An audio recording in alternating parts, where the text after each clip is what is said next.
Now I'm going to go to Governor Abercrombie, and we're staying on the economy because even though the economy has improved, it still feels like our economic growth is not what it should be. So we'd like you in 90 seconds to give us a look at your plan to spur economic growth and create well-paid jobs. Of course, we're mostly interested in this forum on Hawaii Island.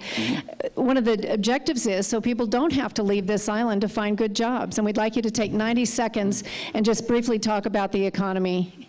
Yes, this was the whole plan, to have our own recovery program. The reason that we had to get the deficit under control in 2010 and move away from that $220 million deficit is to show the credit rating agencies, the Standard & Poor's, the Moody's, and the Fitches, that we were going to stabilize our economy, that we were going to stabilize our fiscal picture. That's where fiscal management came into the picture. That's what the governor does. The legislature establishes the boundary. The quarterback has to be the governor. What we did then is stabilize the economy, show them that we were engaged in fiscally sound management of the economy. They responded. We got the lowest interest rates in our history. We put out the bond issues, and that's where the infrastructure comes in. Our jobs are coming as a result of investment of government business. You say run a government like a business. We are the government business, the airports, the highways, the University of Hawaii with the 30-meter telescope, the Saddle Road, fixing up the harbors, seeing to it that we have investments in schools and in the hospitals. That's what we're doing at the lowest interest rates ever. The Federal Reserve, and we all know this, is going to kick those interest rates up soon.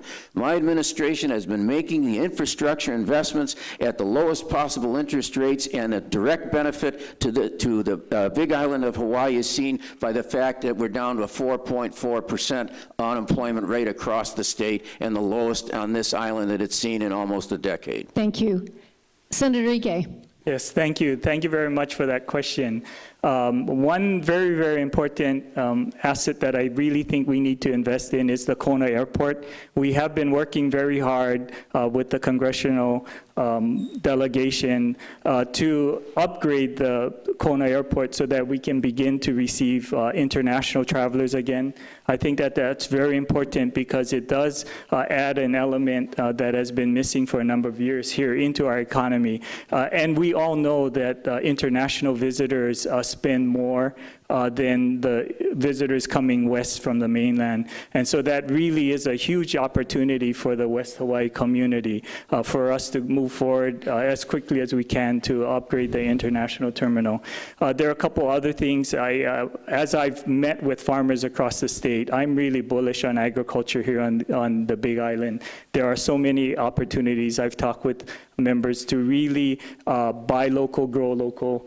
There's opportunities for export of ornamentals and greenery. There is a huge opportunity, I think, for biofuels in this community that I think would add quality jobs. And then I also believe that the University of Hawaii system really should become the center for international learning, and that includes Hilo and the West Hawaii campus as well. Great opportunity for quality jobs for our communities. Thank you, Senator Ige. I'm going to follow up on your agriculture comment and give, obviously, you a chance, 90 seconds, and then Governor Abercrombie. Agriculture is a big part of our economy, and there's just a lot of things that are going on, you know, training new people to maybe farm, even though they may not end up farming, trying to figure out what products to produce. 90 seconds. Tell us just a couple of things you think can practically be done to help make us on this island more self-sufficient, things that perhaps are not being done now. 90 seconds, starting with Senator Ige. I do think that we need to invest in the College of Tropical Agriculture here, especially at UH Hilo, because we have lost so much leadership from the university in terms of working with our farming community. We used to have robust extension agents that were very active and involved. And as we transition from large agriculture to small agriculture and smaller farms, the needs of the farmers and what they need for support changes very differently than the big agriculture operations. And so we need to refocus the support that the Department of Agriculture provides, as well as the College of Tropical Agriculture. And those are the kinds of things that I think are very important.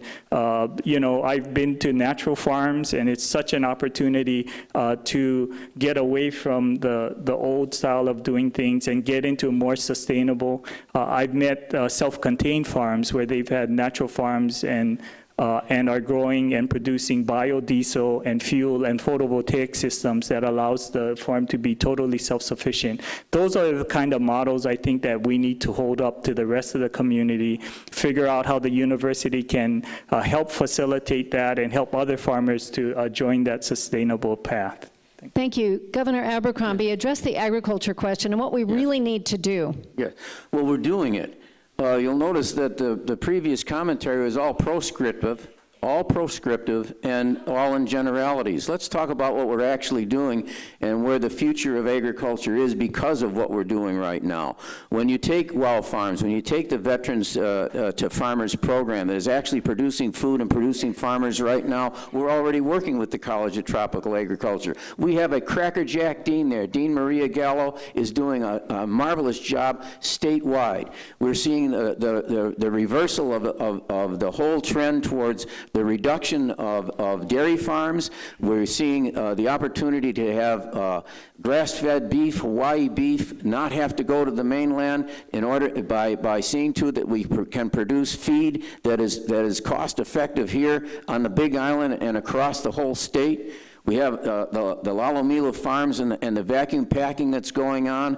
We're moving towards enabling processing to take place not only in this island, but on islands all across the state. We're on flute fry research, the varroa mite suppression, floriculture development, all that's taking place right now. We have the best agriculture director in the United States, and he's sitting right here in the audience right now from the Big Island, Scott Enright. And so we're doing it, we're on it. Agriculture is going to be a winner on the Big Island. This is a good time to remind you that was okay. A little applause. I'm not going to yell at you this time, but I do want to remind you. Let's hear it for the home kid. Scott, stand up so people know who you are.